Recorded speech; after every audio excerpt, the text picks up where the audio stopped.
Welcome, friends. Show that never ends. Give the chance to make you dance.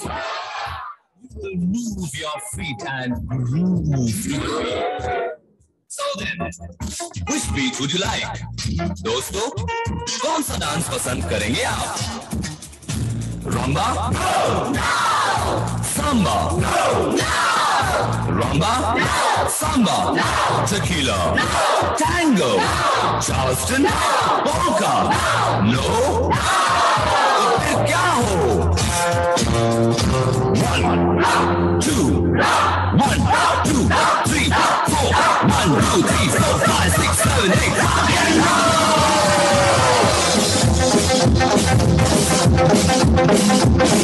Hey, बोल baby बोल, बोल बोल बोल, अरे बोल बेबी बोल, बोल बोल बोल, मेरे संग डोल, अरे दुनिया है गोल, अरे बोल बेबी बोल बोल बोल बेबी बोल, जरा मेरे संग डोल, देख दुनिया है गोल, दिल में बस जाने दे मुझको, इसके सब दरवाजे खोल।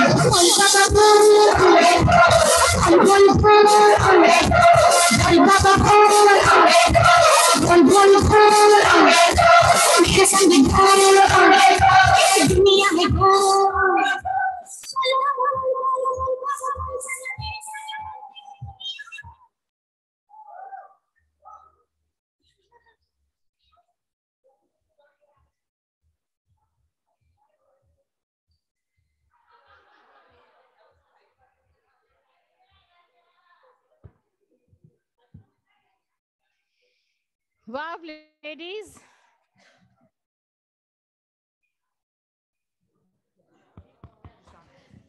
That's a lovely welcome for our gorgeous Khushboo. Just one applause before we start off with everything.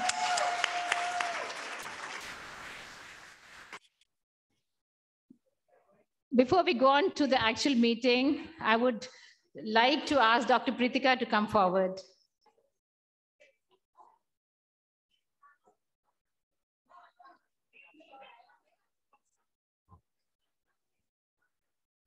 I have to be able to see the slides. How do I see the slides?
Thank you, Nina, and the Duchess 5 for letting me have a little time in this wonderful meeting. Welcome, Khushboo. I just want to take you through a little bit of a presentation on what all of us are trying to do today.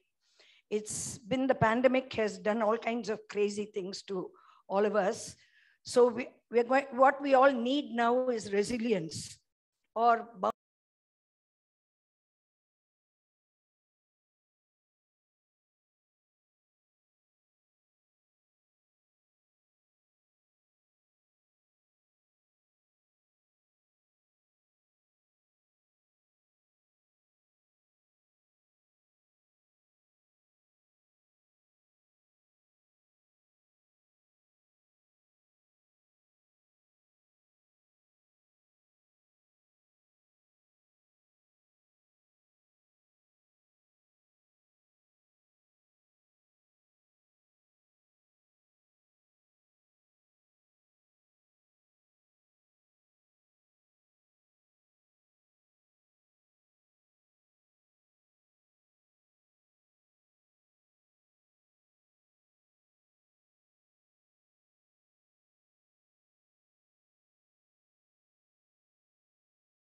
the same but apart. So what we need to do is learn how to embrace the new normal. So what is our challenge with the new normal? Now all of this was the problem. So what is the solution? The solution is resilience.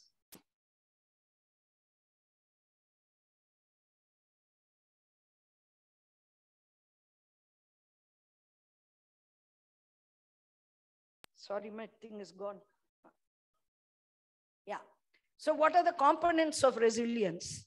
First, we all have to accept what is happening as a reality. Whether we like it or not, it's already happening. We have to look at the bigger picture. We have to create empathy because there are people who are suffering. We are all lucky to be sitting in this room. There are people who are suffering much more than us, who have lost a lot more than us. We have to get into possibility thinking or solution-focused thinking.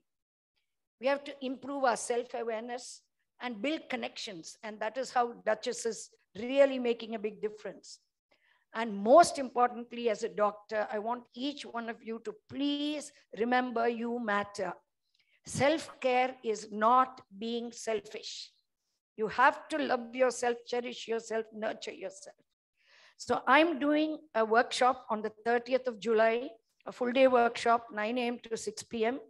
at the Madras Management Association Hall on rewiring your brain for resilience. The day is Saturday, and I've already told you the venue. The investment is rupees 5,000 per head, but for Duchess members, I've given a special discount of 3,000 rupees per head. So maybe you're thinking, is this for me? Yes, maybe, no. This is what goes on always when something is put in front of you. But what will you learn? You will learn emotional regulation. You will learn how to be flexible in your thinking. You will learn optimism, self-care, how to balance your demands, how to improve your social connections, and how to build up your positive emotions. So your return on investment for that 3,000 rupees that you put in is that you can radically change your life. And I don't want to sound as if I'm boasting or something. All of you know all the setbacks I've been through, and all of you have also watched the way I have come back and made the comeback better than the setback. And this is a lesson in resilience. You have to have what is called as grit. Grit is that ability to stick there, come what may. So passion, perseverance, you'll get all these skills. You'll learn how to overcome setbacks, how to adapt to change, and make the comeback always greater than the setback. So I've given pamphlets outside. I've given all of you a gift of a little book on stress, which I wrote. So the whole goal of this is for all of us to become stress fit, like we are physically fit, and when we fall ill, we get better. If you're stress fit, no matter what happens to you, you will be there and be your best, no matter what. Thank you.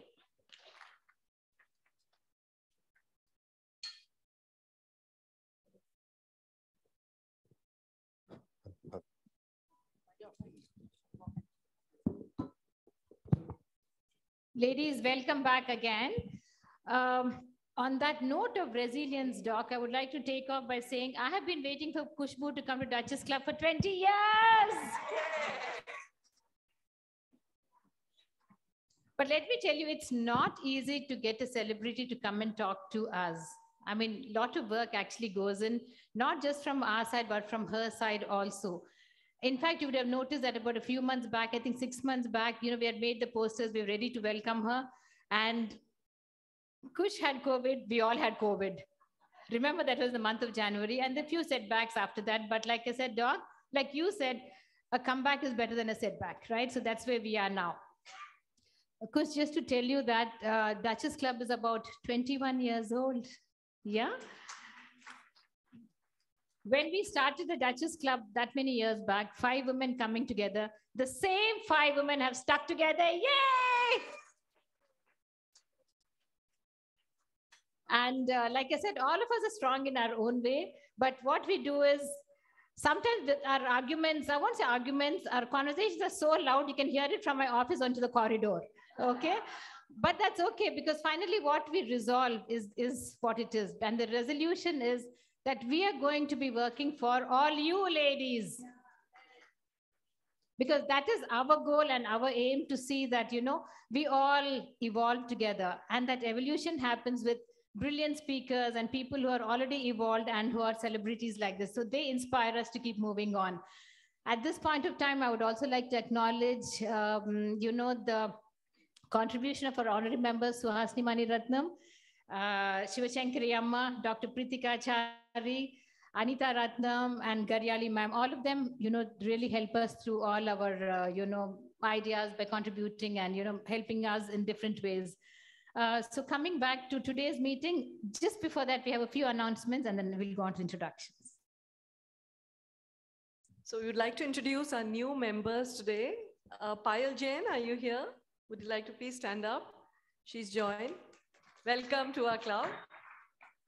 And Samyukta Adityan, are you here? Okay, she hasn't come. So now we have a car rally which is coming up on the 21st of August.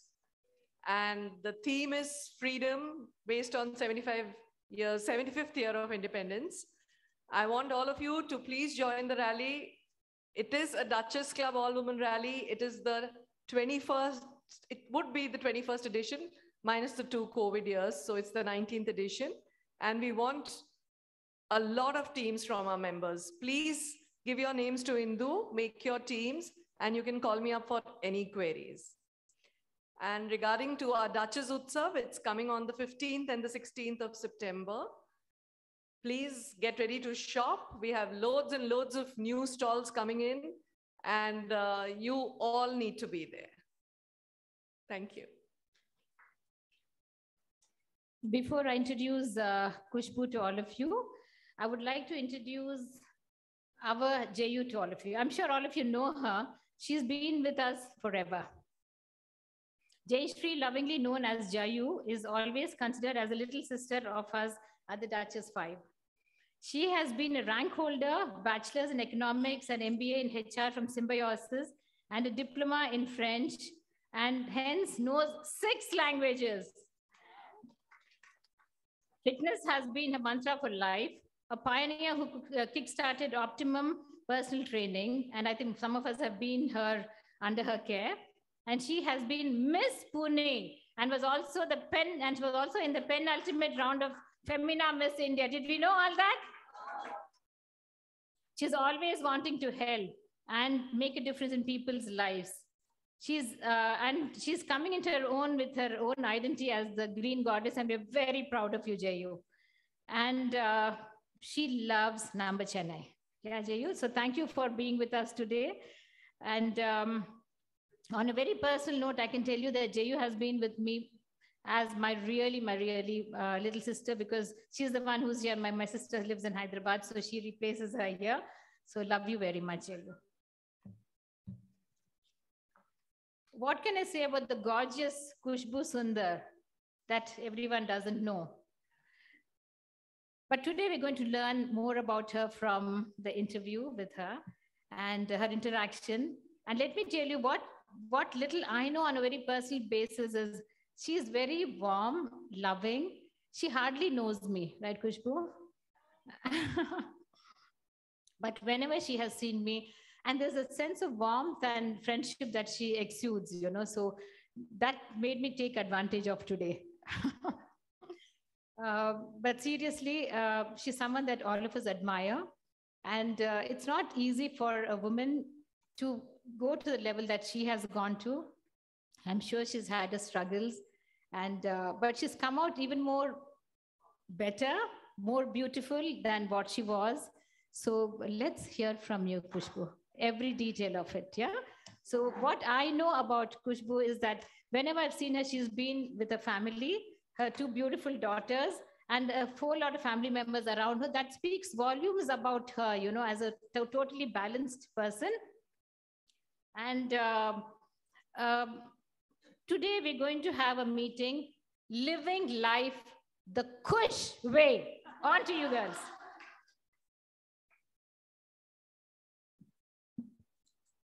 Hello? Yeah, it's working.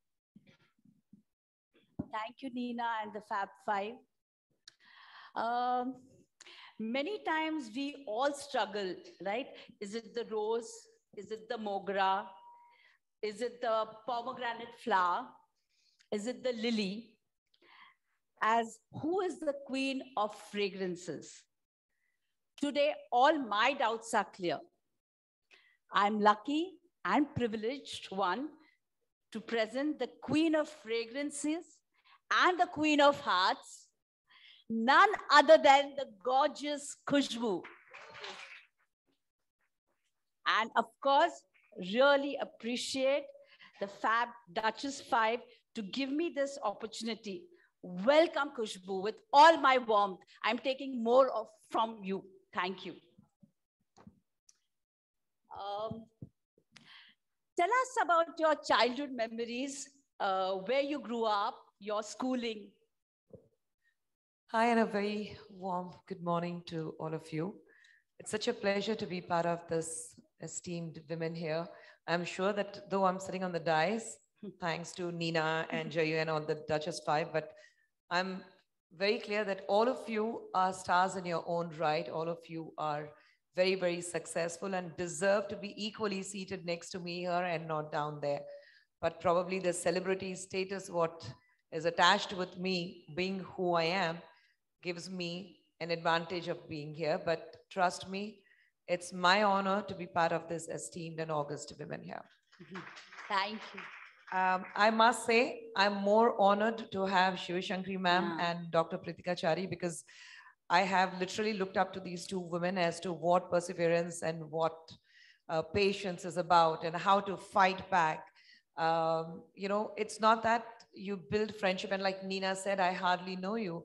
I believe that building friendship is not that you keep in touch with each other on a hi hello basis every day. You're miles apart, yet you continue to live in someone's heart. And that is what friendship is to me. And that is what Shiv Shankari ma'am, Nina, or Pritika, and everyone I hear. So, and my school friend Anju, because we go back from school, we've seen our kids growing up in the same school. And of course, Rati. It's like I know most of them here, and they all have been very close to my heart. So I would like to say thank you for having me here. Now, to your question, I grew up in Mumbai, a very, very humble background from a very conservative Muslim family. We used to live on the fourth floor of middle income group apartments, what used to have the government. So we used to be on the fourth floor, and I'm the last in my family. I have three older brothers and the only girl. So I wouldn't say I was pampered, but I think I had a very balanced upbringing, because what my brothers would do, I was allowed to do. You go out and play. I remember coming back from school and, throwing the school bags and just be there on the streets, playing literally, not only in my house, I think the entire locality, I was the only girl. And so I was more with the boys doing all kind of things, jumping into somebody's house, climbing up the walls and falling and hurting myself. I mean, if you notice, I have a scar here on my left eyebrow, because we were fighting, and one of my childhood friend, he threw a stone at me. We were playing Lagori, that's seven stones what you have, yeah? Correct. So somebody threw a stone because I was winning, and it hit my eye. And my mom didn't even know about it, that I had hurt myself. I just missed my eye, because they, the house was open. It was not times like these that you don't even know who your neighbors are. Every house door used to be wide open, and we would keep running from one house to the other house. And if somebody wants to know that where the children are, all they had to do is come out into the balcony and shout. And then we would come out from one of the houses and say, I'm here. So grew up in a very, very beautiful atmosphere, my area in Andheri where I grew up. And of course, schooling I did in Mumbai, Swami Muktananda High School. And whatever I am today, my confidence, the way I speak, I definitely want to give it back to my school. And I say that I have learned from my principal, Dr. Vijay Lakshmi Nair, and she has been the greatest influencer in my life. And I still keep in touch with her, and I still am scared to sit in front of her. I do speak to her. I call up whenever I'm in Bombay. I meet her, and she said, Nakhat, you don't come, I'll come. And I said, no, ma'am, it's okay. And I visit my school.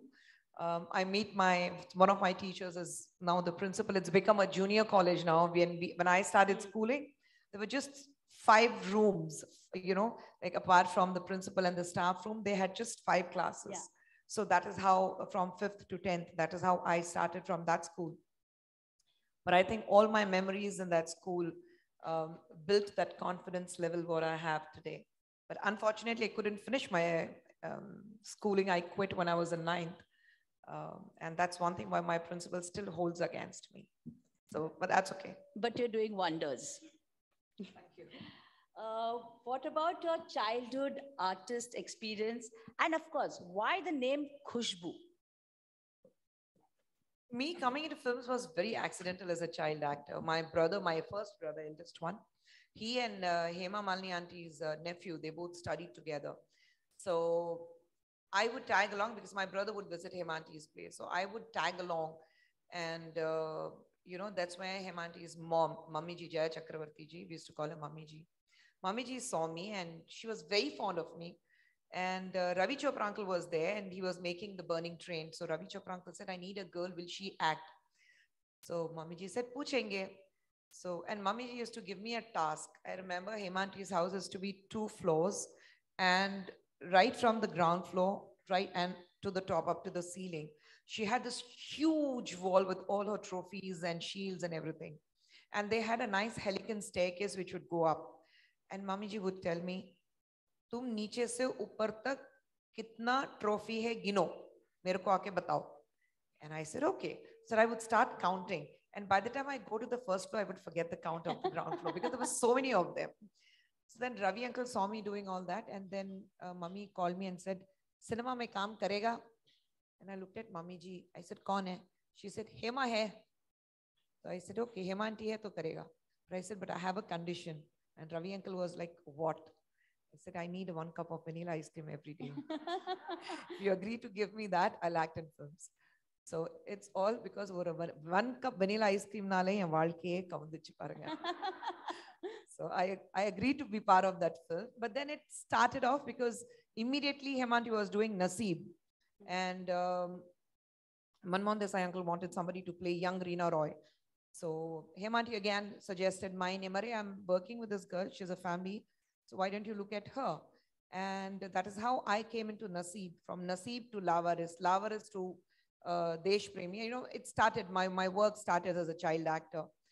And it was a big thing. I mean, you have India's dream girl recommending a child star. So that is how my career started into films.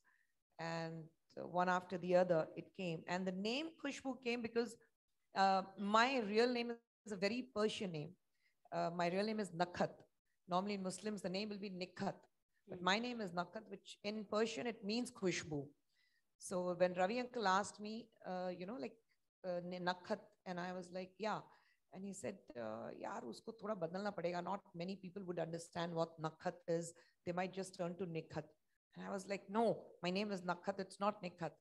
So then he asked me, what does it mean? And I said, it means Khushboo. So he's saying, that's better. It's easier for everyone.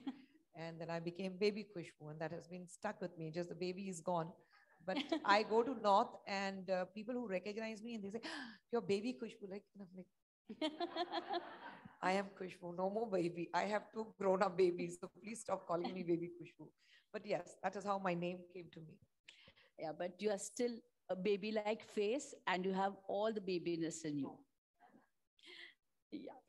How did you were doing so well actually there in the Bombay circles, and of course that time it must have been such a big thing, right, to be in Bollywood.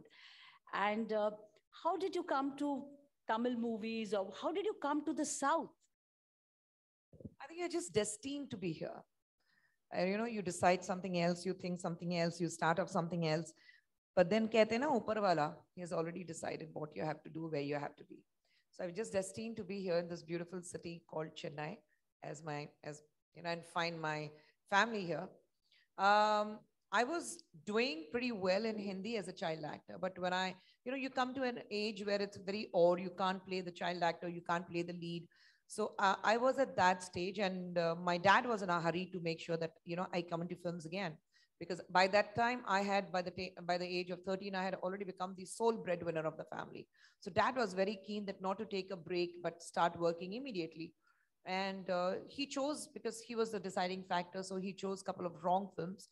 And when I was offered my very first Telugu film, Kaliyuga Pandavlu, I grabbed that opportunity. There were too many reasons for that. I knew zero. I mean, Greek and Latin, any South Indian language was Greek and Latin. In fact, the school I studied, Swami Muktananda High School, was a very, very South Indian. Like my principal, like Vijay Lakshmi Nair, she was a Malayali, Mallu. My teachers were Kannadigas. My school friends were Tulu, Telugu, Kannadigas. So few of them were Tamilians. So, I mean, and for us, like any South Indian, like, oh, tin ke dabbe mein patthar dal ke hila rahe. That is how we used to make fun. And then it was like, when I Telugu came to me, for me, it was big because it was directed by K. Raghavendra Rao. He had introduced Sri Devi in Hindi films. It was produced by D. Ramanaidu Suresh Productions. They had done the best of Hindi films. And they were introducing, D. Ramanaidu sir was introducing his son, Venki, who had just freshly flown in from US after finishing his MBA. So I knew that this film will be made on a very big scale. They're not going to, keep anything to themselves, but give out everything to this film because they were introducing Venki. And me as a 15-year-old, I thought this was the greatest opportunity to work with a very big project like Suresh Productions and Raghavendra Rao sir. And I fought with my dad that I'll do it. And actually, Venki suggested my name for the film because when they were looking for a heroine to be introduced with Venki saw the song Bol Baby Bol. And Venki suggested Ramanaidu sir, Nana, this girl looks nice. Yammai chudandi chala baundi. And that is how, I got into that film. So me coming to South, like I said, it was destined, but I must thank Venki for bringing me here because it was he who suggested my name. And when I was doing Kali Yuga Pandavalu, I immediately started working on my very next film in Telugu, Captain Nagarjuna with Nagarjuna. V.V. Rajendra Prasad sir, Jagapati Arts. I had done a film in his direction when I was a child actor, in his production as well as in direction when I was a child actor. So Rajendra Prasad uncle knew me very well. So when uncle was making Captain Nagarjuna, and uncle saw me doing Kali Yuga Pandavalu, he said, I want you to do this film. And one led to the other. I did that. And when I was working for Captain Nagarjuna, Chini Prakash Master was the choreographer.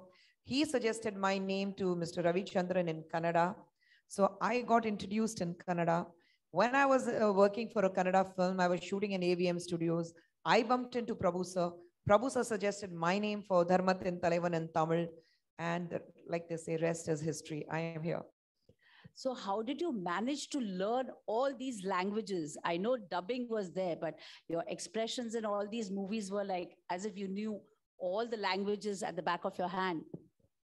I don't think that was very difficult because I used to sit with the assistant directors and learn the language. Fortunately for me, I have a flair for languages. So I pick up a language very comfortably. So, and that is an age where you're very eager to learn.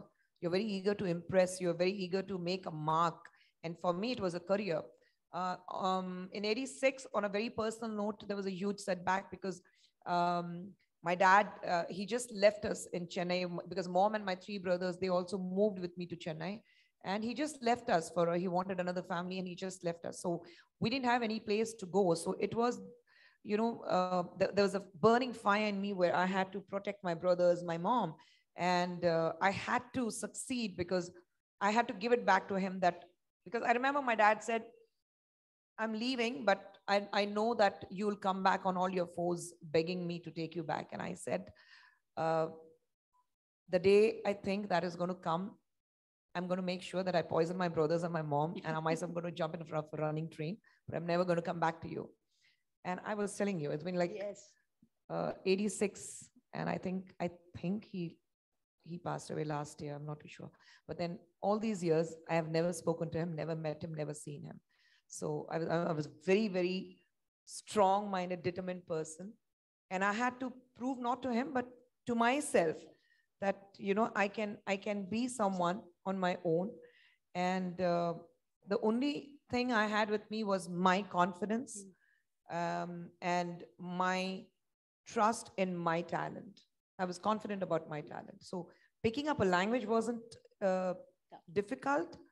And then I had help from others where they would, tell me that, okay, this is what it means and this is how, it should be. So rather than learning my lines, because that I used to write it down in English or Hindi, mug it up, but it was important for me to understand what my co-star is speaking, what the other stars are speaking. Otherwise, they would be like talking something very serious and I would be like, the expression would go absolutely wrong. So it was extremely important for me to understand what they are speaking. And for me, the pauses were important. Otherwise, you just go rattling the dialogues. So I picked up, and my biggest help were my unit members, the lightmen, the production boys. I would speak with them in any movie like Kannada or Telugu or Tamil. I used to speak to them in the local language, and they were the biggest help. They would say, you speak to us, நீங்க பேசுங்க. தப்பா இருந்தா நாங்க சொல்றோம். We won't laugh at you, but தப்பா இருந்தா பேசுவோம். And I remember when I was shooting for Captain Nagarjun, Chini Prakash's assistant, choreographer assistant, he came and gave me a very beautiful word in Tamil where in the Nalla Savaila Nalla Sollo Mudiyadu. Ana Adudan Arambam. He said, in the Varte Ninge Nagarjuna Sarala Varambodi, in the Varte Solono, Appadina, good morning. And we were at AVM Studios. There was a huge set which was put out. And Nag came, and Nag was right at the top because they used to have this huge palatial kind of sets put out. And Nag was right at the top, and Nag was there, and I looked at Nag and I blurted out this beautiful word in Tamil. And Nag was stunned, and he looked at me. He's saying, what? And I repeated myself, loudly. And I remember Nag chasing me from the 8th floor to the 1st floor of the studio. And he was like, what? And I couldn't go beyond that because there was a wall. So I was pinned against the wall. And he's saying, what did you say? I said, good morning. Why are you so mad at me? He's saying, that does not mean good morning. Who taught you this? I said, Satish. And then we both ran after him to, almost kill him, murder him literally. But that is how, I learned the languages. And you pick up with all the foul language. That is what is taught to you. So, and I was no different. So I learned all the good language first. And then I came to with, oh my God, with you, Shankari ma'am. I'm sorry. But that is how it was important for me to learn the language so that I speak the right words and nobody should take me for granted. So there was a zest. I agree with you. And I think Chennai really loves you, has given you a lot of warmth. And I'm married a Tamilian. And the first word, what I was supposed to say to my mother-in-law was one of those bad. And I went and my husband said, say that what I taught you. I don't want to repeat it here. And she said, what? So I said, whatever. And then Vivek said, then she said, who has taught you this? I said, this. She just said, get out of it. So I understand that with you. Anyway, renowned Khushboo temple was built in your name. How did you react? How do you feel? And what's your take on that? It's something very special to the hearts of people and your fan following. Yeah, I mean, I am eternally grateful to them to put me up on a pedestal, literally. But I feel temples should be left to, something you believe in, your beliefs. You don't see them, but then it's your just faith and belief, and you should leave it to them. Having said that, I think when this temple was built, I didn't even have time to sleep or eat. I was doing 5-6 shifts a day, running from one studio to the other. And I couldn't read Tamil then. So even if somebody had said that there's a temple built, I didn't have the time to react. By the time I slowed down my work and there was time to react, it was an old story. So I didn't react at all. It gives you a lot of responsibility when people put you up on a pedestal. Your every move, your every step is judged, gauged. They become judgmental more than being opinionated. And then it adds on to terrific amount of responsibilities on you.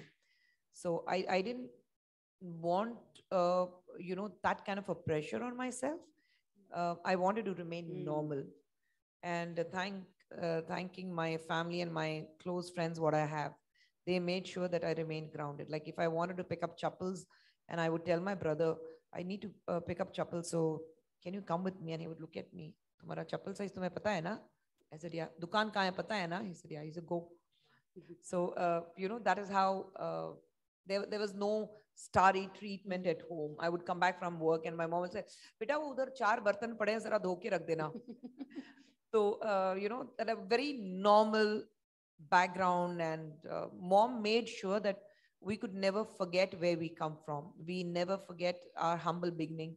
There have been times when there's nothing to eat. So Amma would just keep one banana, उसके पर शक्कर डाल के कभी कभी रोटी role करके दे देती थी, या तो तवे के ऊपर शक्कर डाल के उस पे रोटी को फ्राई करके कि कैरामलाइज शुगर है, ये नया डिश है. So mom was very sure that we remained very, very normal. So I think, and my friends, I have 5 bunch of friends who will like and they've literally done that to me. So no, I have to stay grounded so I don't react to anything. Super. We had, me and Anju were talking to your mom when we came for Green Goddess, and all of them thought we were lost because mom was so warm and so nice, and we heard so many stories about Mom would you. have definitely made sure that you eat and go. Yes, yes. Yeah. So That's typical my mom. yes. So I know from, I understand your story from there. Okay, you pivoted from movies to politics. Why and how you changed your various parties? See, for me, changing to various parties, I'll come to that later. But for me, to come into politics was something to give it back to the society, which has given me so much. I was going through a phase in 2005. I wrote an article in India Today, and that is when we were struggling with HIV. India was right at the top, and in Tamil Nadu there's a place called Namakkal, which was #1 spot in the country where we had the maximum women who were affected with HIV. The reason being Namakkal is the base of truck drivers. And there were a lot of sex workers, and from there, without protection, having sex without protection would put them in this trouble. And it was always a woman who was shunned from the society when it comes to HIV or any sexually transmitted diseases, because they said the woman is of a loose character. Men were perfectly fine who were inflicted with HIV. So I was writing an article for that, and I was, telling women that you need to protect yourself. There were times where we were just coming into the new millennium, and you can't brush aside that premarital sex doesn't happen, or there are unwanted pregnancies do not happen. Women are not affected with any kind of STDs, and we have seen so many children who were abandoned and illegitimate children being dumped. And so I was writing an article on that, and there were this few political parties who were just mushrooming then, and they wanted to be the saviors of Tamil culture. And they didn't realize that they were not dealing with any other normal woman, they were dealing with me. So they thought that I will sit, cry, and go in a corner, which I didn't. I fought back. So when I was fighting back, I realized that except for the people I knew, political strength was huge, because I was not in any political party then. And I was thinking that these guys were finding a support, or they were able to gather supporters because they were in something called politics. So I said, I need to fight. I need to fight for women. I need to fight for children. And apart from being in films, it's important to have a platform. And I thought with my status, being in politics will help. But I waited for 3 long years, because coming into politics, this thought came to me way back in 2007. But since all my cases were like 46 cases were filed against me for the same offense of, what were the charges? They were like assaulting the morality of Tamil women. And, there were 46 cases, actually in the court. And out of that, 22 were dismissed, 24 were dismissed here, and 22 cases were in the Supreme Court. So I fought single-handedly for that. And in 2010, I won the cases in Supreme Court. A very beautiful judgment had come, and I won the cases.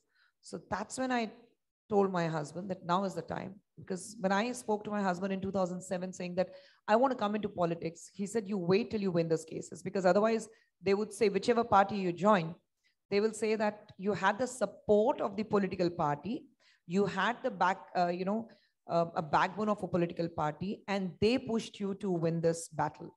Saying, don't do that. You win the battle and then you join. And I did exactly that. So 2010, I joined DMK. And the reason for me to join DMK was Dr. Kalingar. Because being in Tamil Nadu for so long, I have been watching both the political parties. But then there was something about Dr. Kalingar which really, really appealed to me. I've always respected Dr. Jayalalitha, but as a political leader, I thought Dr. Kalingar was way ahead. And there was something about him which fascinated me. And I said, I'm going to join DMK. And I joined DMK. And I don't regret even a single moment that I joined DMK. Whatever I have learned about politics, I've learned from Dr. Kalingar and DMK. So that remains my school. And I cannot be bad mouthing about my school. But yes, there are times when you need to move on, because this I learned from Dr. Kalingar. எங்க மரியாதை இல்லை அங்கிருந்து விலகி போயிடணும். And I took his words and I moved out. There was one mistake I did. I joined Congress because I grew up on Congress. And I thought this is going to make a difference. But unfortunately, over a period of time, we found ourselves totally in watershed because we didn't have a leader to lead us. Sonia ji was not keeping too well. And there were too many things happening in the party. So, and it was always about appeasement. So that's something which didn't go well with me. And I moved out. And here I am, part of BJP today. So you like our PM? Of course, I have admired Prime Minister. In fact, when I was in Congress, his schemes which had come out then, he being the Prime Minister from 2014, whether it was about abolishment of triple talaq, whether it was about national education policy, whether it was about the farmers, even when it was about demonetization.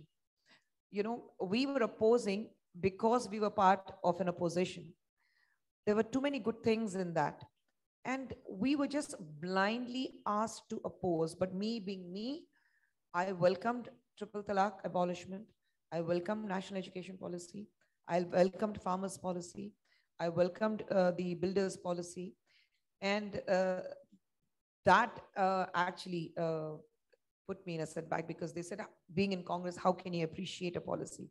I said, listen, you can't be opposing something knowing very well that this is going to help the nation, but oppose it for the sake of opposing because you're in a position. And that is not me. So I can't do this kind of an appeasement politics. I can't do this kind of politics. It's not me at all. And of course, from BJP, they've been watching me, the way I have defended the party in 6 years as a national spokesperson.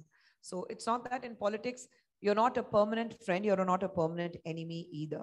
யாருமே நிரந்தர நண்பரும் கிடையாது, யாரும் நிரந்தர எதிரியும் கிடையாது. இதுவும் எனக்கு கற்றுக் கொடுத்தது டாக்டர் கலைஞர் அவர்கள் தான். So I knew people in BJP also because visiting Delhi so often. So I knew them. And we have stayed in touch. We have spoken to each other. And then the message came in that, no, we would want you to be here because I was lying very, very low in Congress. I stopped going on debates. I stopped going for political meetings. I just stopped being part of any of their protest or anything, party activities. And that's when they said, come over. And I said, so here we need to work for the people. And politics is not about you work for yourself. And my whole agenda of coming into politics was to give back to the society. So I said, I'm going to do that. And that's when I came to BJP because I really, really appreciated the way our Honorable Prime Minister had been working. And though I must say on this platform, I mean, we are not discussing politics. I don't know. I mean, we all in this room may have different thoughts and different ideas. Politically, we might be, ideologically, we might be different. But there's something which I always admired about our Prime Minister is he had the courage to take a decision. When it comes into the interest of the nation, he took a decisions, knowing very well there are going to be brickbats, knowing very, very well there's going to be a backleash, but he still strongly took a decision. So we had a leader who was ready to take strong decisions, despite knowing that there's going to be a very, very strong opposition against him. But he knew that in a longer run, this is going to help. And here we are. Even when GST came, I mean, the entire opposition was on one side and we were talking about GSTA, GSTO, but here we are. Everything is digitalized. You don't have to carry your money in yourself. You don't need to worry. There's nothing about black money. You still work, GST, you're fine. So he has a lot of strong women with him. So he's going to make it for well. Great, great. Have some water. You're this slim avatar from the Khushboo, Idli Khushboo to the slim Khushboo. He loved you then Chappa also. Chappa dosa. You know, I have to say this when I was telling my maid, I have to go to meet Khushboo ma'am. Idli Khushboo, Jumki, she just, you're going ma'am. I said, yes. I said, why Idli Khushboo? have you seen her skin, ma'am? Have you seen her cheeks? That was the expression which, my maid had. And I said, she's lost a lot of weight. Amma, that idli, poyache, ma, poyache. So I was like, okay, so what is your secret of your weight loss? No, my secret was very simple. My girls lost tremendous amount of weight. My husband was doing films. He was acting in 4 films back to back where he was playing a cop. So he had to be extremely slim, working out. And for me, I mean, I've always been on a heavier side, especially after my kids. And I always kept asking the wrong person if I'm fine, and that is my husband. Said, am I okay? Am I fat? Blah. To me, you're perfectly fine. So, never ask your husband if you're fine. No, ask your enemy. They will tell you.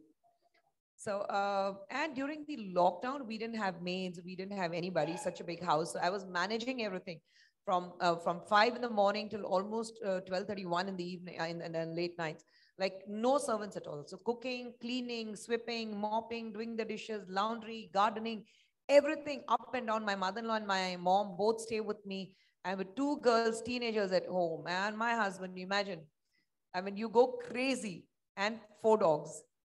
So crazy it was. I was, and though we were not allowed to go out for a walk or anything, and I always wear my smartwatch, and I realized that I was clocking almost 16,000 steps a day just being at home, walking up and down and 2 floors, this, that. And, my skin started glowing. So I'm like, okay, I'm sweating it out, and that is why your skin is glowing. So then my husband was actually working out. So we had time. So we were working out in the mornings, doing yoga, waking up at 5:30 and doing yoga for an hour. And then we both used to go for walks together. So we found this time of being together because we're always surrounded by people.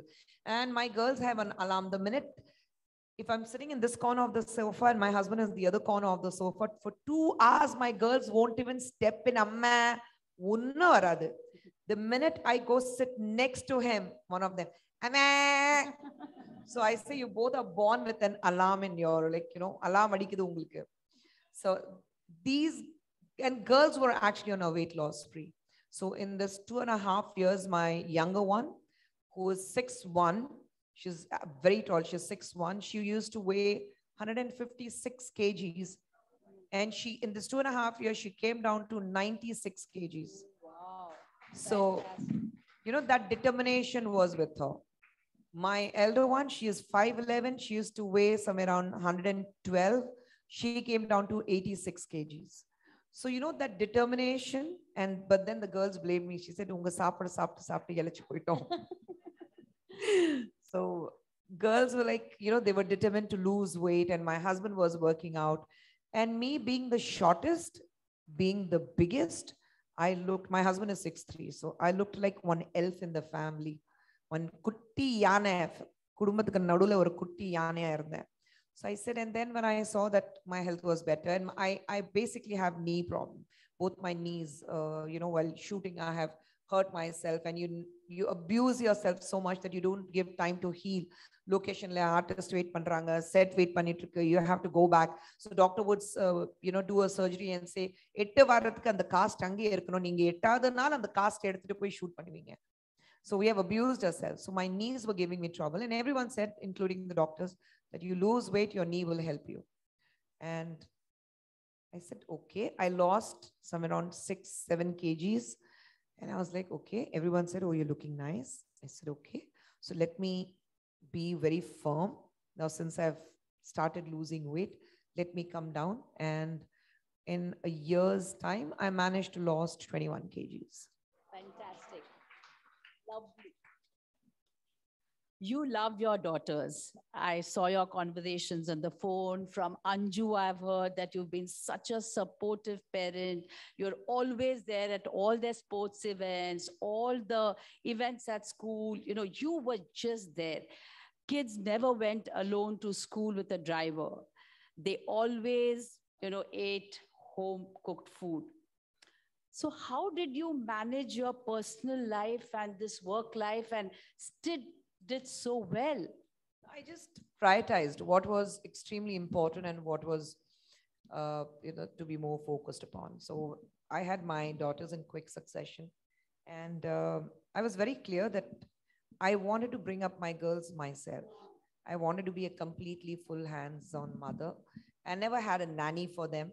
So waking them up, cleaning them, uh, changing their nappies, feeding them, making food for them. It was all, and my mom and my mother-in-law used to fight with me. Said, "Naga na panna matuma." I said, "You can do it, but then this is what I always wanted to do." So I took a break from work. I stopped working in films for almost 10 years. I didn't do, nobody realized that I didn't do films for 10 years. I, I gave up on some best of films because I didn't want to go back to work after my daughters. I gave up some best of works because that was a time when the girls were probably having their examinations and I had to be with them. Or I didn't go for any important meetings because I knew they had sports day coming up or they had parent teachers meeting coming up. So I wouldn't say I sacrificed. I think I enjoyed every moment I spent with my girls because now I know they turn, they sneeze, they cough, the way they say hello or they say amma. I know what kind of mindset they are in. Of course, they're grown up, they're 22 and 19 plus now. But I mean, for everything, when they say one word, amma, and I think that is enough. I can give up this entire world for them. So for me, it was extremely important that I am there with them. They shouldn't be left out. For a very long time, my girls didn't know that I was an actor. I've done films because we don't have any shield or trophies, mine or my husband's, at home. We keep everything at the office. So I didn't have, even my awards are not at home. So it's a very, very normal, any other household, what you'll find. No starry tantrums, nothing. So all these things, and it was my house. I mean, if Anju comes home very often, if whoever comes, they see it's full of pictures of my children, my family. We don't have anything else. We don't have celebrity pictures. So, it was a very normal childhood. And till date, I think for me, that way I take pride that I have been with my girls and my world revolves around them. So I just prioritized it. I said, this is extremely important for me. In fact, very recently also I was offered some great films, but I said no, because I don't do films where it requires me to be away from them for even 2 weeks. 10 days, I take a break, I come back home, then I go back for shoot. I very clearly say that, sorry, I can't work for 15 days, 20 days at a stretch. I can't. I need to come back home and, look into my family. Now, of course, my mother-in-law, my mom, and girls are big now, but even then, I need to come back home. So that kind of responsibility I have. So I'm very choosy about the kind of work. I think all of us are quite masters at multitasking because all the women here, we all have our lives. We all do things what we want to do. We have our careers, but at the same time, we have made sure that we don't, neglect what we have back home. We all have been dedicated mothers, and that is what probably it gives you the strength to move forward, because if you can build a home, you can do anything in this world, is what I believe in. Completely agree with you totally. You've traveled the globe. Which place gives you bliss? And is there some place in abroad where you are just randomly walking, just thinking, London. okay, and London. Is there a special memory where somebody says Khushboo, and then how do you feel about it? Yeah, but London is one place where I don't know. I love being on my foot. I put on my shoes, and I keep walking. And since my daughter was there for 3 years, it became a standard joke at home. It's a weekend, if Kush is missing, please find out she might be in London. So it was a standard joke. But I've always loved London. I've loved the weather. I loved probably there's something very, I feel kind of a soul connection with London. I'm very comfortable there. I can travel anywhere. I just hop onto a bus or I take a tube or I keep walking. And yes, there are times when people do look at me, they'd give a double look, whether it's me or not. And then they come and they ask me if I am who they think I am. And I said, yes. And then they want a picture. That's it. But generally, they don't disturb you. Other places, I love going to Singapore and Dubai. I feel so much at home. And but I've been all over the world. I've traveled. I love traveling. So I try to go to different parts of the world wherever I can. But yeah, these are the three places I'm very, very comfortable with. In this pandemic, was there any special realization which you had, like, in the Corona time, other than, of course, gaining your super healthy health? Yeah, I think it all gave us time to think and ponder upon what we have been neglecting, our health, ourselves. We women get so busy, we think it's a prime duty to look after others. And what Dr. Pratika Chari was rightly saying, that we need to look after ourselves. It's my time is not this what we are spending here. My time is what you think gives you happiness. Because I personally believe that until and unless I am not happy from within my heart, I will not be able to spread happiness. So I think that gave me a lot of realization that there were times, of course, it was very, very taxing. And I would just break down. I would go into a shell, shut myself, wouldn't speak to my children or my husband for a couple of days. So I went through those mood swings also. But then it gave me a realization as to what is important to me, how I need to work for myself, and how I need to place myself. There are times when your family also takes you for granted. So there are times, after pandemic, they know that, no, this is where we need to put a full stop. My wife is, after all, a human being. My mother is, after all, a human being. And we cannot take her for granted. So that realization, more than to me, that realization has come to my family. And the best thing about this pandemic, I think in 27 years, what I've lived with my husband, the best thing comes from my mother-in-law, where she wholeheartedly says, as I'm the best thing that has happened to the family. So I think that comes as the best compliment in this pandemic. You have a beautiful kitchen garden. That's again a secret from Anju.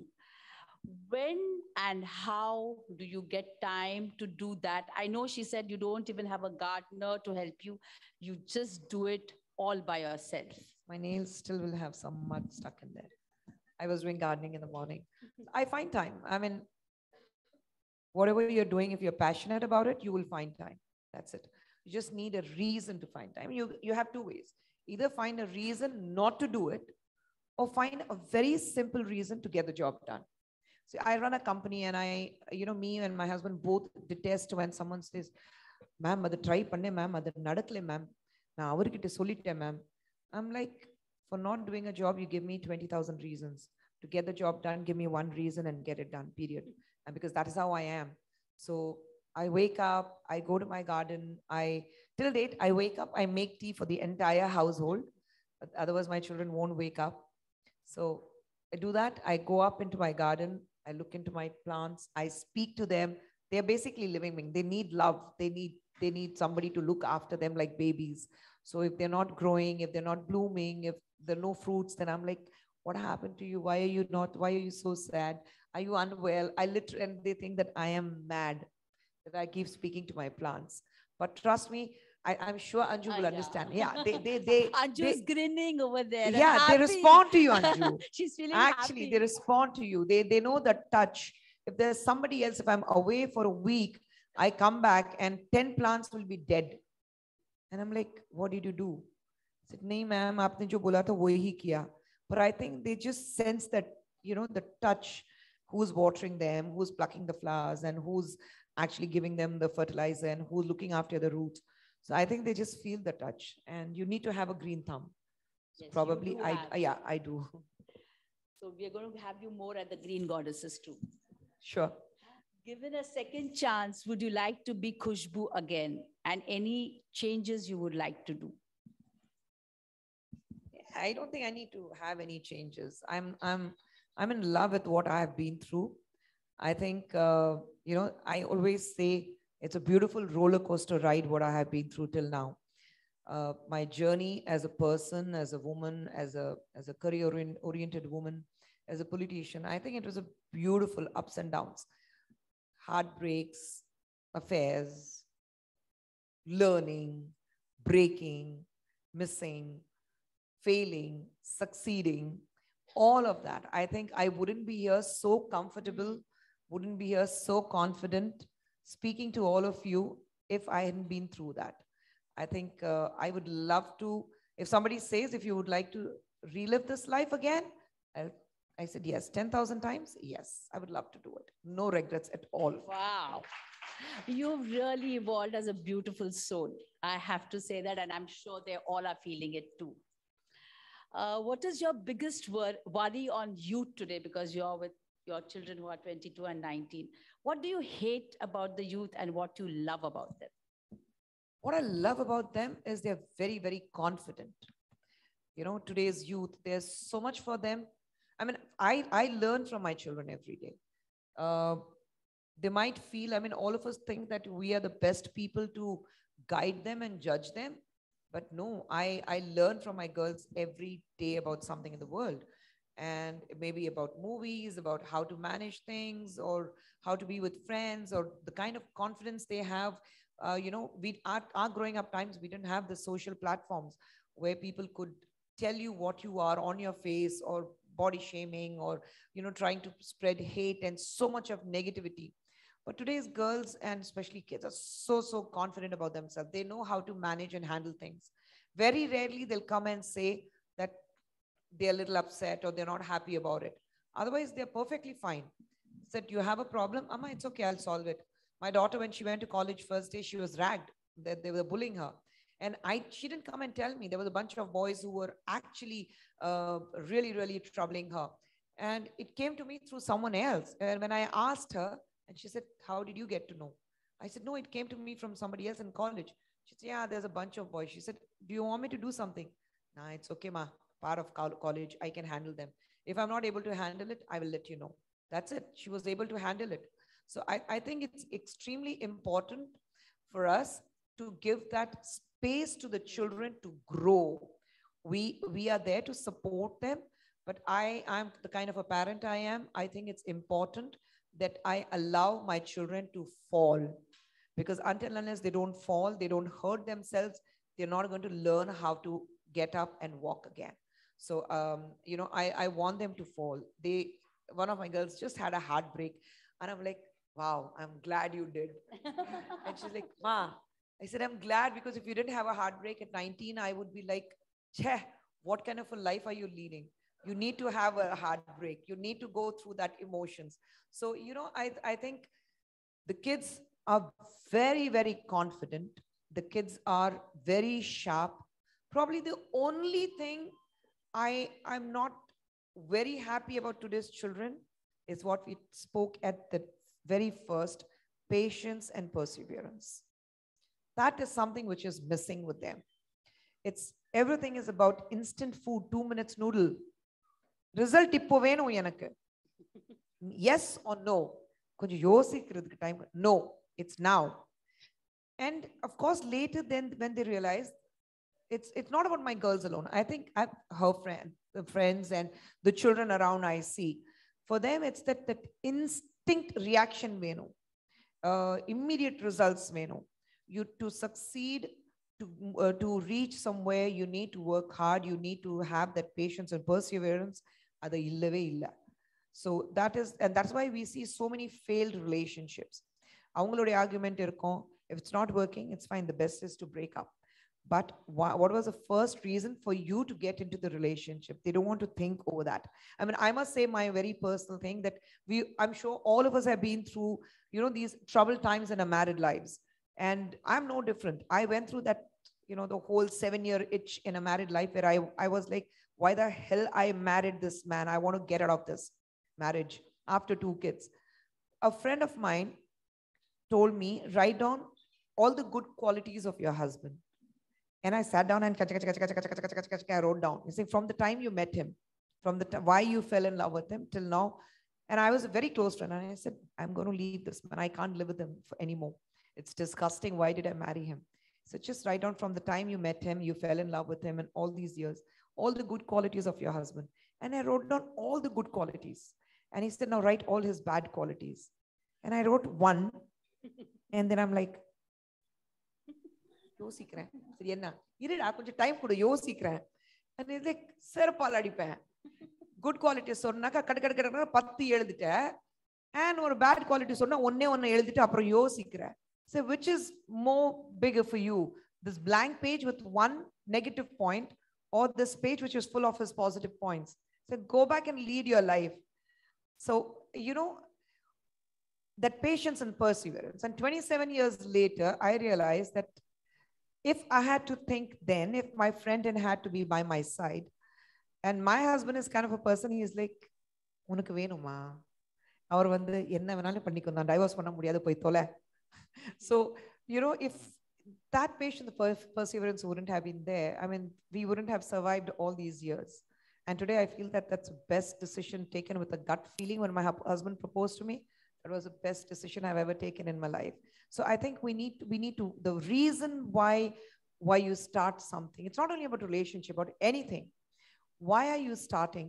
What drew you to that? What is the passion? What is your motivation? What is your dreams? All these things matters. I think that's the only thing where I find missing in today's kids, where they don't have patience, they don't have perseverance. They want instant reactions, instant solution to a problem. So I would suggest, and I would really tell these kids of today, go a bit slow. Do not be disheartened if things aren't working out. ஒரு கதவு சாத்தினா இன்னொரு கதவு கண்டிப்பாக திறக்கும். Wait, and the patience கிடையாது. So have some patience. That's all I would like to tell them. Lots of tips. Beautiful parenting. You and Usain Bolt are honorary members of the Richmond Football Club. How important are sports to you? Extremely important. I was an athlete in my school, and the sports are extremely important. I'm a complete cricket buff. I mean, I will stay glued to a television if India is playing anywhere. Illana phone le vandite irukom. Wherever I am, TV le vandite irukom. I remember we were going for elections, and India was playing the World Cup in 2011. So, and I was in Karur. And me and my husband, we have this, that if we both sit and watch cricket, because he's a cricket buff, if both of us watch cricket together, India wins. So what a sentiment naanga vechirkom. So every time you see India winning, make sure, please understand, me and my husband would be sitting together. So it was a World Cup, and and I was in Karur campaigning for 2011 election. And I told my husband, I said, I can't, it's a World Cup. India is playing a World Cup. What is wrong with you? You better drive down to Karur. So he drove down to Karur, and I called up doctor, because Dr. Kalingar was a cricket buff. So I called up Dr. Kalingar, and I told him, I said, Appa, World Cup finals, na po maten, na room le da irpen, ye veetukara vararu, na election campaign ke po maten. Said nee kaalila poitu saayinthrama po maten, na po maten. There's one day I'm not moving, not budging from my room. We are going to sit and watch cricket. He said, okay, iniki leave unukku nee enge po venda. So that kind. So sports is extremely important to me. I wanted my girls, for their height and physique, I wanted them to be play tennis, but they were basketball players. They were not inclined towards tennis. Their height shows that. Yeah, height. So they're saying, Ma, we are more comfy playing basketball. I said, okay. So the choice was What is your most romantic time with Sundar? I see you blushing. I see you. No, that's not blush. That is like romance and my husband. East and West. Sambandhame illa. You ask my husband what is romance, spelling enna kelunga, and அவர் யோசிப்பாரு, ரொமான்ஸ்க்கு அவருக்கு சம்பந்தமே இல்ல, அது என்ன கட்ஸ்ல என்ன propose பண்ணிட்டாரு. After that you talk to him about going for a romantic drive, and it's like, what is the point? நான் வண்டி பார்த்துட்டு ஓட்டிட்டே போவேன், உன்னை பார்க்க முடியாது, அப்போ what's the point? சரி கேண்டில் டின்னர் போனாக்கா, ஏன் கேண்டில் மட்டும் தான் இருக்கும், முகம் தெரியாது, அதுக்கு வீட்டுல பக்கத்துல உட்காந்து நீ என்ன ஊட்டலாம்ல, we can have dinner together. சரி எங்கேயாவது வெளியில போனாக்கா, பாவம் பசங்க தனியா இருப்பாங்க, அவங்களும் கூட்டிட்டு போயிடலாம். So romance in him is like, no. He needs, when we go for a annually we go for holidays, we go with one complete battalion, my 2 kids, my brother, his best friend, my niece, or a battalion la kuda po. That is how we go for our annual holidays. I think in 27 years, for the first time, he took me last year, just before anniversary, no, last year, the year before that. the 20th wedding anniversary. He took me to Maldives for 3 days. And then all we did was Polombify. Pasanga illa, pasanga illa, pasanga illa. So romance and him, nah. And he was like, cha, pasanga irundhirundha evlo enjoy pannirpaangalla. And I was like, yeah, kids would be in the pool, they'll be in the sea. And we both were like, every time doing a video call and showing the kids, Kuti, inge paare eppadi irukku, inge varala Kuti, nama ellarum inge varala Kuti.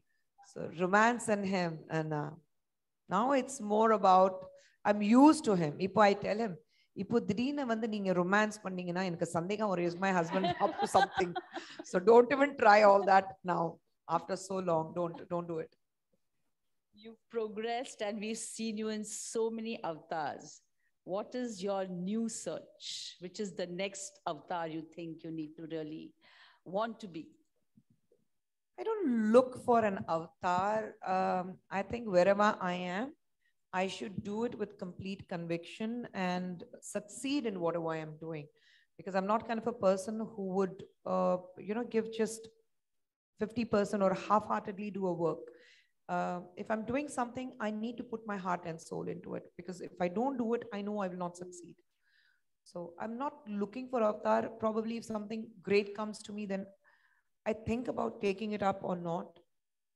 But I think I'm at a phase where rather than going and looking for something, I'm content with what I have, and I would like to sustain that with a lot of respectability, which I have succeeded all these years. So I think that is extremely important to me. Okay, I know there's going to be a rapid fire. Generally, you get a hamper, but you are going to get flowers from me because you're Khushboo. Those flowers are for me? Yes. Oh, okay. Because any which ways I was planning to take it with me when I was leaving. So let's start the rapid fire. Who would you be rather stuck in the lift, Putin or Boris Johnson? Boris Johnson. Khushboo as a filmmaker, who will you cast as your hero? As my hero, Kamal Hassan. Sunday brunch, PM or Sundar? Sundar or? The Prime Minister, Modi. PM or Sundar? Of course, Sundar. I have to tell him that. No, I don't work on Sundays. It's been my rule since the time I got married. I don't work on Sundays. So I'm happy being at home, cooking, and Sunday is extremely special to me. So you are the true romantic. In every word. Your ideal son-in-law, sports star, movie star? A good human being who can look after my daughter, as simple as that. Primary purpose of movie, entertaining society or changing the society? Entertaining society, because we have so much of negativity. See, there's one simple message we give in films, any kind of films. Good is going to overcome the bad. Evil is going to go. So that's, you have hero, you have villain, you fight, and finally it's a hero who emerges as a hero. So villain will always get killed, or he's caught by the cop, or he's a bad guy, so he's going to go down the drain. I think movies, if you want to be very preachy, then you have documentaries. That's why we have entertaining cinemas and parallel cinema, commercial and parallel. So I'm a very commercial person. I make commercial films. So I think I rather make a film where I can go into the theater and laugh and say, yaar, super, yaar, paisa vasool. It's like last night I watched F3 and I've never laughed so much in such a long time. Has anybody seen F3? Telugu film. It might look very stupid, but it was a typical Rohit Shetty, Sundar C kind of a film. And I laughed and laughed and laughed. So I'm a very commercial person. And I want my cash bag ringing. So I make commercial films and I'm a commercial person. If you have to color your hair, would you like red, green, purple, or orange? None. You have such beautiful hair. I don't think you have to ever color them. That's why I don't. What's your comfort food? Dal chawal at home, or what my bestie Sujata Vijay Kumar makes, tair sadam with mutton korumbu. That's my most favorite. Your best friend? My best friends, I have the initials tattooed on my arm. That's M for Mole, that's Brinda Master. A for Anu Partha Sardi, S for Subbu Panchu, S for Sujata Vijay Kumar, and H for Hasani. So my best friends, I have tattooed them. Advice to the youngsters: marry best friend, listen to mom. Listen to your heart. Your favorite color? Beige and black, more earthy tones. If not, then black. Your favorite wood: Bollywood, Collywood, Tollywood, or Mollywood? Cinema, period. What are mom's soothing words to you? One word, beta, that's it. Huh, beta, she'll say, and I'm like, that's enough. I'm done. What's your message to all of us here today? I don't think I need to give a message. In fact, I'm going to take back learning so much from all of you, that all that I've been speaking for more than an hour. You have so much of patience. You have been listening to me, and I think I'm going to take that back with me as to how to be a good listener, because to be a good leader, to be a good human being, I think it's extremely important that you be a good listener more than a speaker. You need to be a good listener. So I'm going to take that back with me. Thank you, Khushboo. It's been a great learning for me. I've really enjoyed my interview, and this last week, trying to learn more about you and understanding you. And it's been a privilege, and I'm going to have more friendship with you for sure. Thank you so much, Jayu. Thank you. Really, really honored. Yeah. Any questions to the audience? My history, geography, biography, everything was out there today. So I don't know if they have any. Oh, ma'am, you have a question. Hello. Yes, ma'am. Please don't laugh at my question. You are beautiful, bold and beautiful, but your husband is very handsome. You are always busy with helping people. Did you anytime feel insecure? I know you told about him. He or me? Who felt insecure, him or me? Ma'am, I was insecure about him, or he was insecure about me? No, but he's so handsome, handsome. That's why I married him, tall, dark, and handsome, right out of Mills and Boons. But I am asking, who was insecure, ma'am? Me feeling insecure or he feeling insecure? Me. Ma'am, நான் அதான் சொன்னேன், பொண்டாட்டிக்கிட்டே romance வராது, heroine கிட்ட வருமா? இல்ல ma'am, நான் நிம்மதியா இருக்கிறதுக்கு காரணமே அவருக்கு ரொமான்ஸ் வராது மேம். நிம்மதியா இருக்கேன். And for him, I know it's a long process. Wooing a woman, he's not kind of a person who will take flowers, who will buy chocolates, take them out for candlelit dinners, or take them for a drive. Apri, if my husband was there, I would have like, இன்னைக்கு எந்த heroine கூட்டிட்டு போயிருப்பாரு, அது பொண்டாட்டிக்கிட்டே பண்ணதே கிடையாது. So poor guy, he is like too much for him. That whole process is too much of a torture to him. Mudiyadu, ma'am. And I would say that if some girl can say that Sundar C is in love with her, I'll say, please show me that side of Sundar C. Could you tell us something about your dogs? You said 4 dogs? Yes, ma'am. Can you just tell us something? Oh, I'm a pet lover. In fact, my entire family is, ma'am. When we moved into this house, what we built, we had 2 German Shepherds. We had a pug, and we also had a Dachshund. So my Dachshund is still there because we bought him when he was very young. But unfortunately, and we had a Doberman. So we lost due to old age, we lost both our German Shepherds and a pug. And now we have a German Shepherd. Her name is Nila. She is in a beach house. And we have one golden retriever. His name is Kulfi. We have a Dachshund whose name is Snoopy. We have one lab whose name is Leo. So we have 4, and we adore, and we have a cat, and her name is Malti. We've just taken her, given her for adoption because with all the dogs around, Malti, her name. Yes. So it's difficult for us to manage her. So, and it was a rescued cat. I found that poor little 1-week-old kitten abandoned on my terrace. So, and it was pouring, and I saw this scrawny little thing hiding behind one pot. So we brought her in, we bathed her, and then we looked after her. But then she was with us for 3 months. But then she was finding it very difficult with the dogs around. So we gave her up for adoption. But we keep in touch. We keep giving her a video call, and she keeps looking at us, and she comes near the camera, and she hears my voice and my daughter's voice, and she starts meowing. She comes near the camera and she starts meowing. She starts looking for us. Hi, Khushboo. Hi. I'm Prema. Yeah. You remember you called me one day. Suddenly this lady says, hi, are you Prema? I'm Khushboo. Hasni gave me your number. Oh, Yeah. okay. Anyway, that's not, I'm going to ask you. Yeah. I just wanted to say you came into Tamil movies like a real breath of fresh air. What you brought in was your bubbly appearance, like ellaru paadi setta mari irupanga appa heroines. You came in with that youth and that bubbly look on your face and that beautiful smile, and you are an amazing dancer.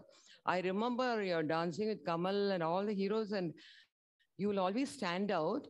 And also after you, a lot of heroines try to do like you, but they all turned out to be that loosu ponnu thing. You were never that loosu ponnu. You're a smart girl, but you brought in really like a breath of fresh air, which we all enjoyed, seeing Chinna Thambi and all. Such a pleasure. Even today I can watch it. So I wanted to tell you that you brought in a new era into Tamil movies. Thank you so much. Thank you, Prema. Very humble. Yes. My friend. Check. Hi, Khushboo. This is Raji here. In the interview, we didn't cover too much of your film career. So I just have one question. Of all the films that you did, which is the one that you had the most fun doing, and which was, in your memory, a difficult film to work on as an artist? See, I've done more than 200 films, so it won't be very right on my Fair. part. Maybe 2 or 3 most memorable. I think my most memorable films, every film I have memory, of course. But in your career, more than 200 films, there are films you look back and you're like, oh, what was I even thinking? What was I doing in that film?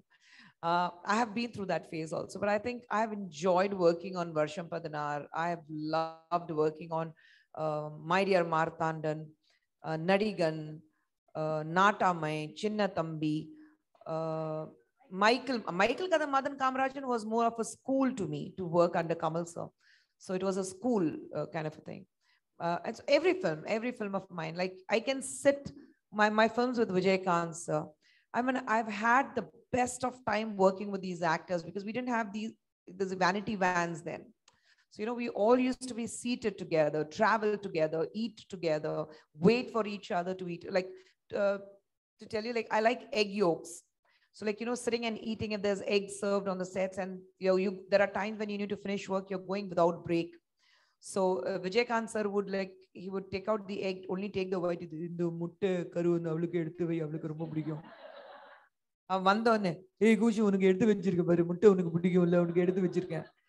Or Kamal sir, when we are having lunch together, Kamal sir would literally pack and say that, okay, the non-veg irukku, karam illadadu, idu nakathu romba pidikum, idu thalli veinga, idu avaluku mattum da irukku. Or when we are shooting with Prabhu sir, all we get is like this big dabbas of food from home, and we used to like hog. So every film you have a very special memory. So you can't say that this is one movie where I enjoyed. My films and I used to do, like you said, I was very bubbly by nature. I'm basically a very friendly person. And, all we sit together and they used to crack these age jokes. And I was like, and they were like, Punna, hey, inga the punna theriyada ungalku நம்ம குரூப்ல பொண்ணு எங்கயாவது இருக்காளா? இங்க நான் உட்கார்ந்துட்டு இருக்கேன். சே நீ எல்லாம் ஒரு பொண்ணா? சே தள்ளிப்போ இங்க உட்காரு பேசாம. So, all my co-stars used to treat me like that. They never thought that there's a girl, and there was nothing ladylike about me because I used to be literally playing pranks on everyone, literally playing pranks. So, and I got a huge firing when I was doing my very first Kannada film. I was introduced by V. Ravichandran sir, and I must share this that we were shooting in Kudramukh. And the kind of pranks I used to play with, and that's why I wanted to share this. So we all were staying in one guest house. There used to be one government guest house. You don't have 5-star hotels, nothing. And night பார்த்தீங்கன்னா 8 மணிக்கு current போனாக்கா அடுத்த நாள் காலையில 10 மணி வரைக்கும் current வராது. So all of us were staying in that one guest house, different rooms, and the kind of pranks I used to play on the second floor, all these fighters, they used to be holed up in 2 rooms, second floor. நான் வந்து நைட்ல எங்க அம்மாக்கு தெரியாம aunt who used to travel with me அவங்களுக்கு தெரியாம வெளியில வந்து doors locked இருக்கும். So balcony to balcony, second floor I used to go from balcony to balcony, walk into the rooms with white bed sheet and literally scare them, because there were a lot of ghost stories, and I am not somebody who believes in ghost or anything, but with these, you know, these little fighter boys, and I didn't know the language. My very first film in Kannada, and I jumped into their room from the balcony and they screamed, and my producer director, which is Mr. Ravi Chandran, my guru, he was right opposite room, and the minute he heard them screaming, he came, and it was at 2:30 in the morning. He came screaming out of he got scared, he came out of the room, and all these boys, they ran out, and he was like, what happened? Yenaitu, sir, oh, there's a ghost inside. And I'm like, he's like, where's a ghost? And I came out with one bed sheet. The minute I saw Ravi sir, I stopped, and I pulled down the bed sheet, and Ravi saw, he almost came and whacked me, and he said, where did you come from? He said, did you leave the doors open? And they said, no sir, door was locked. And he said, where did you come in from? So I took him behind and I said, this side. He said, you walked through the balcony, you were literally hanging outside through these pipes and everything, and you walked into their room. And I said, yes. And he was like, you do that again and you had it. What if you, and he told me, he said, keele pare, nee vilundirunda, nobody would have known in this, you know, because it's so dark, no sound, nobody would have known that you have had a fall. Do you know what you're trying to do? And I'm like, yes sir. But the next day I did the same thing. Okay. After all this, after working with this entourage of actors and directors, have you worked with Sundar C, directed by him, I think in Aranmane too? No. His very first film, that is how I'm stuck with life. His very first film என்ன correct பண்ணிட்டாரு. நான் ஸ்டாரா இருந்தேன், அவருடைய first film அவர் direct பண்ணிட்டு இருந்தாரு. Okay. Locationல 20th day into the shoot, he came and proposed to me. முடிஞ்சு போச்சு கதை, ஜோலிக்கு முடிஞ்சு போச்சு. After that, after you married him, I think you worked with him in one more film. He didn't direct me. He didn't direct you. Amma, now before wedding, I did one film with him. And by the time the movie got over, because the producer had a problem, it was prolonged. Unnai Kantedade, myself and Satyaraj. So when we started shooting that for that film, we were unmarried. In between that shoot, we got married. I was 8 months pregnant, and we continued shooting for that film. And on this, and that's when I told him, I said, never ever I'm going to act in a film which is directed by you in a Vanda, because he tortured me. He being a director, when he's at work, he's a director. இவ்வளோ பெரிய வயிறு வச்சுட்டு 4 மாடி மேலே நடந்து போனோம் டெரஸ்க்கு, காலையில 3 மணிக்கு நைட் எஃபெக்ட் ஆகும். And I was telling him, I said, it's your baby, தெரியுதுல்ல, வேலை இருக்கு, என்ன பண்ண சொல்ற என்ன? And then I was like, back up, I'm never going to work with you again. And I walked out. So Sundar C direction, no, he's a devil when he's on the sets. Khushboo, this is about your TV program Jackpot. Oh yeah, hi. Jackpot, you became so famous for 2 things, your Konjum Tamil and your blouses. Yes. Khushboo, we all used to sit eagerly every Sunday to see your blouses. Can you say something about it? No, that was a conscious decision, because I was also, hosting a show in Tamil for the very first time. So in fact, when the producers came to me from Jaya TV, I was like, stopped in my tracks, and I said, you want me to host? They said, yeah. Tamil பேசுறது பார்த்துருக்கீங்களா? சரிங்க, அதுக்காக தான் வேணும், நீங்க பண்ணா நல்லா இருக்கும். So they had the confidence in me. And then what else can you give to the audience? It's not too many shows were there, but then when you're giving it to the audience, what is going to get them hooked? It was we started as Koteshwari with women, but then we said, no, we'll get the families involved. It makes sense. And the way you could get the women hooked onto the show was the dresses, but I didn't want to go in with very modern outfits or different kinds of outfits. I said, no, let me go in with very Indian typical pattu saris, which women love to wear, and that's too much of a culture, pattu saris and very traditional jewels. And that is why I started that trend. Okay, with my designer, okay, let's do it. different kinds of blouses. So it just became trendy. Oh, really? Okay. Okay. Hi, Khushboo. Hi. Hi. Sorry. After that, please hand over the mic. Yeah.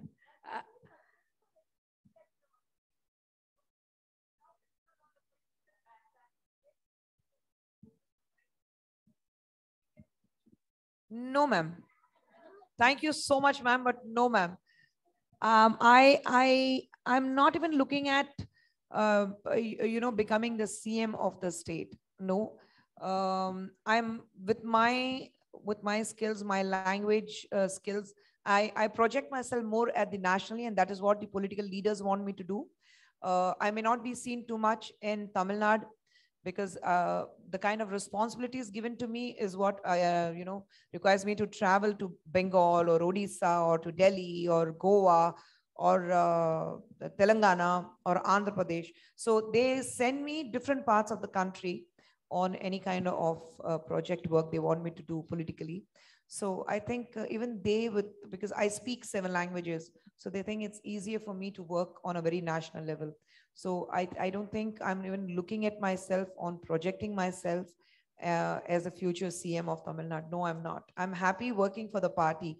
What role I should play, I think you have the party seniors to decide. That's it. Can we take the last question? Yeah. Hi, Khushboo. This is Naina Punjabi.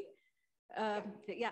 So there was a tweet, I think during the COVID time, about the lorry parked outside your house, and it was attended immediately. So we are doing the same thing, but the roads are filled with car parks for days and months, I think. You being a celebrity was really attended immediately. And can you... Not because of that, I think, ma'am. Probably my area, the corporation and the cops took immediate look into it, because it's not because I'm a celebrity. My area, we have a lot of judges also, Supreme Court judges in that locality. So this car was parked. This, in fact, we have a veterinary hospital, and this truck belonged to the veterinary hospital. So they had illegally parked it. And this was, my worry was, I hope and I wish that there's no illegal activities happening in that area, because my girls go around for a walk and we have a lot of families going around. So my worry was that, and that is why I raised the issue there.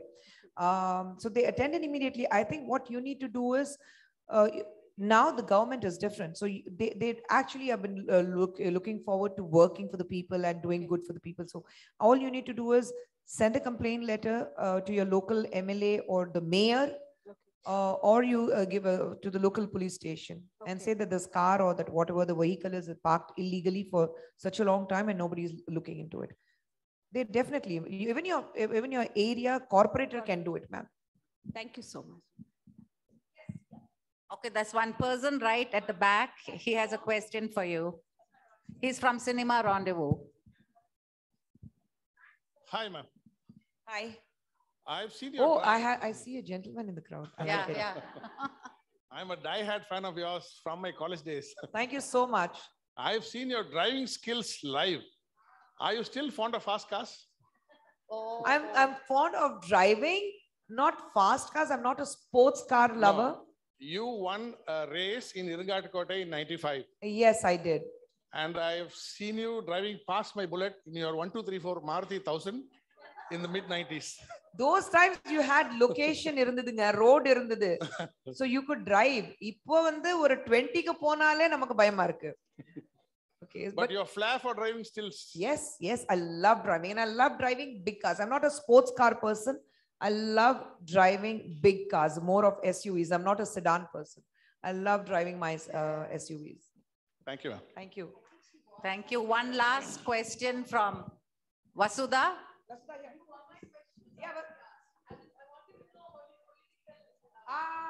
Okay.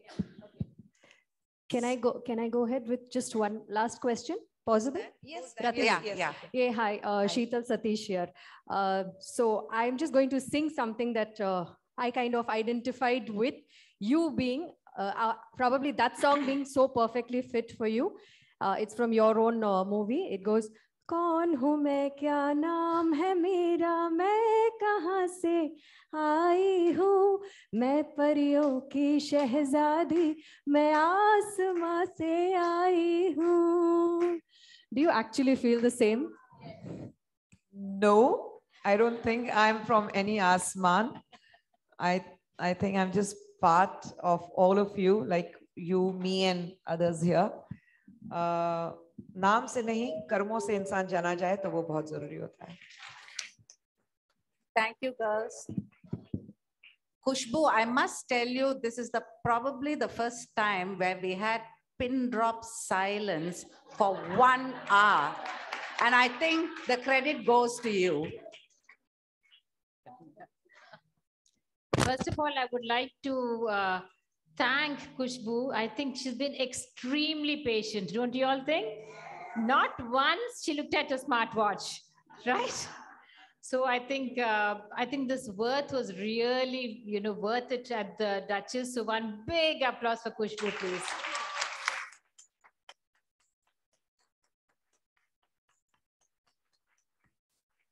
There's so many facts I learned from her, and there's so many common things that she shares with us, So really happy. She's not just Khush from outside, but from andar se, I think that's what shows. And the twinkle in her eye, I was just looking at it throughout. It's for real, ladies, it's for real. And it comes from so many sources and it comes from her heart. So thank you so much. We love you so much, Khushboo. Yeah.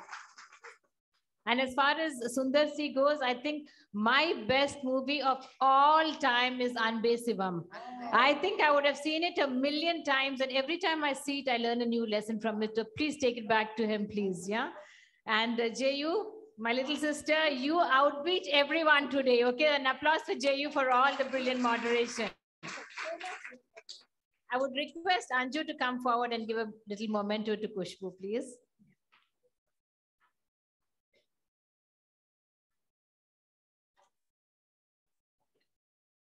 Savita, can you please come forward and Savita?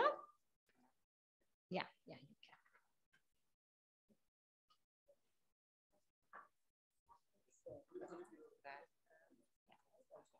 No, I've called him many times.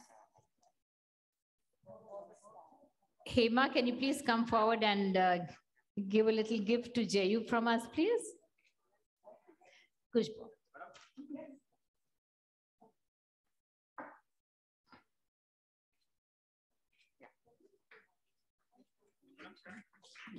Sarva Mangla, can you please come forward and give a gift to Jayu, please?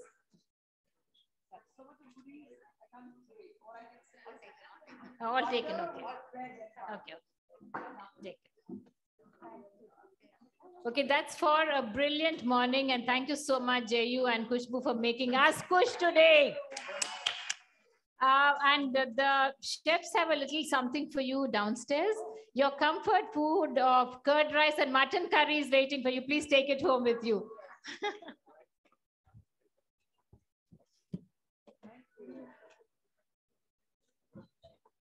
No, not yet.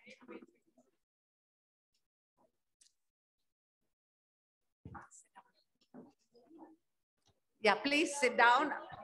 Please be seated, ladies. Thank you. 1 minute, yeah. No, tell her to go. Sorry.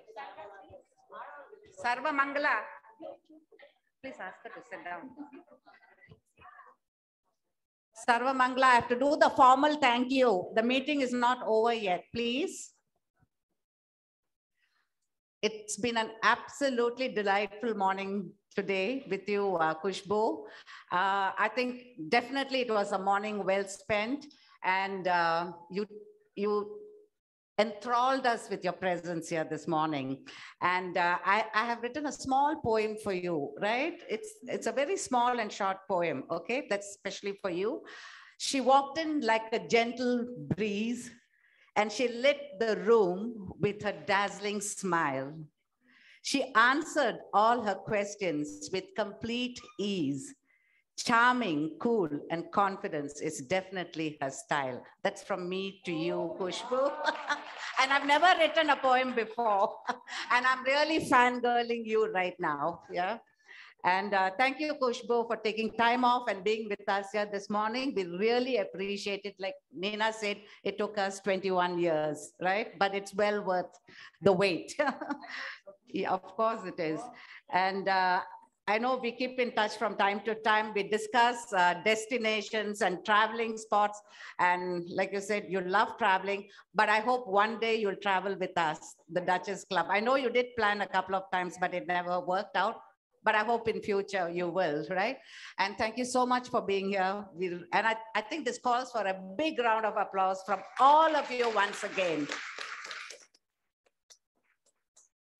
And Jayu, thank you so much for taking through the meeting so effortlessly and so seamlessly. You were your confident self. And I'm sure you must have been so proud to be there with Khushboo this morning. Thank you so much. Thank you. Yeah. Thank you all. And thank you all members. Oh, that's coming from Doc, okay? Yeah. So thank you all, ladies. I'm sure you had a great morning. And let's look forward to the lunch, specially prepared by Chef Jesu and his team. Thank you. Yeah, we'll take a photograph.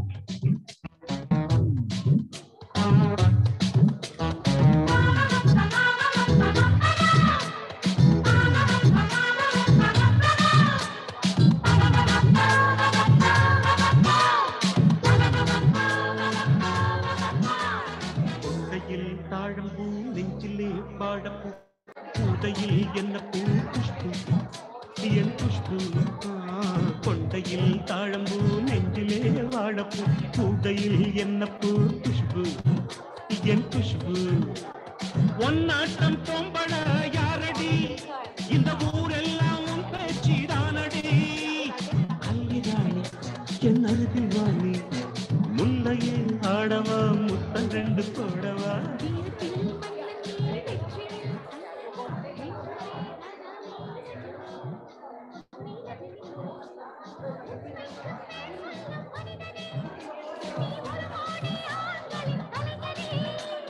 மின்னல் போல நீ வந்து நின்றாய் கூட்டம் கை தட்டுமே கோடி பூக்கள் கொட்டுமே கொண்டையில் தாழம்பூ நெஞ்சிலே வாழப்பூ கூடையில் என்ன பூ குஷ்பூ என் குஷ்பூ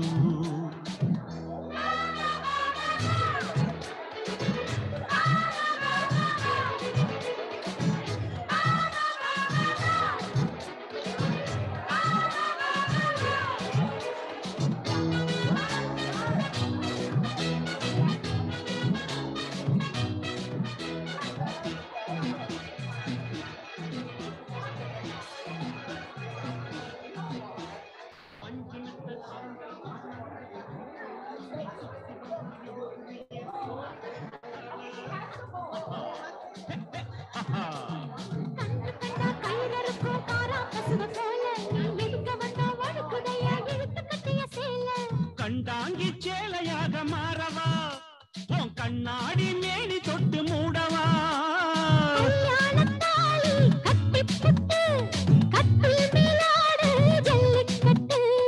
ஆனி வந்தா தாலி வந்து கட்டுவேன் சத்தியம் இன்னும் என்ன பத்தியம் வீரத்தில் மன்னன் நீ வெற்றியில் கண்ணன் நீ என்றுமே ராஜா நீ ரஜினி நீ ரஜினி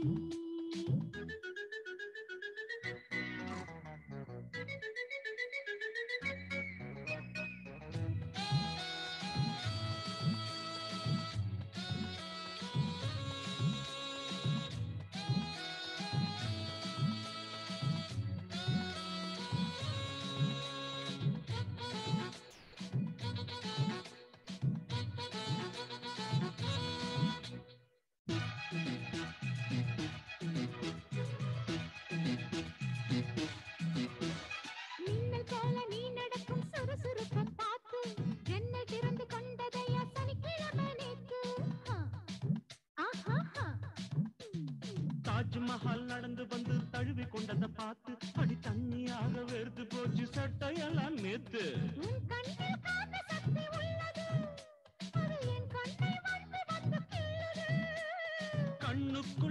பார்த்தேன் காதல் மச்சம் கல்யாணமானால் இன்னும் சொச்சம் அந்த யோகம் வந்து சேர்ந்தா கண்களும் தூங்குமா கட்டில் என்ன தாங்குமா குஷ்பு குஷ்பு கொண்டையில் தாழம்பூ வாழப்பூ கூடையில் என்ன பூ குஷ்பு என் குஷ்பு ஒன்னாட்டம் பொம்பள யாரடி இந்த ஊரெல்லாம் பேச்சிடாரடி அல்லிராணி என் அருகில் வாணி முல்லையே ஆடவா முத்தம் ரெண்டு போடவா வீரத்தில் மன்னன் நீ வெற்றியில் கண்ணன் நீ என்றுமே ராஜா நீ ரஜினி நீ ரஜினி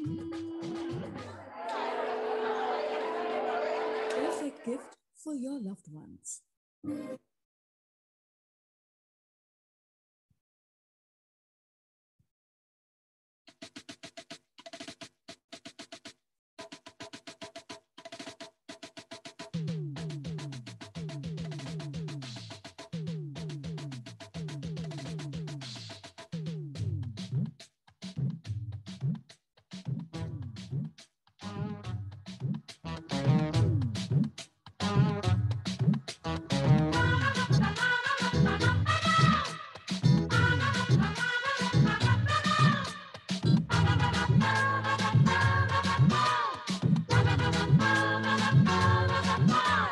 கொண்டையில் தாழம்பூ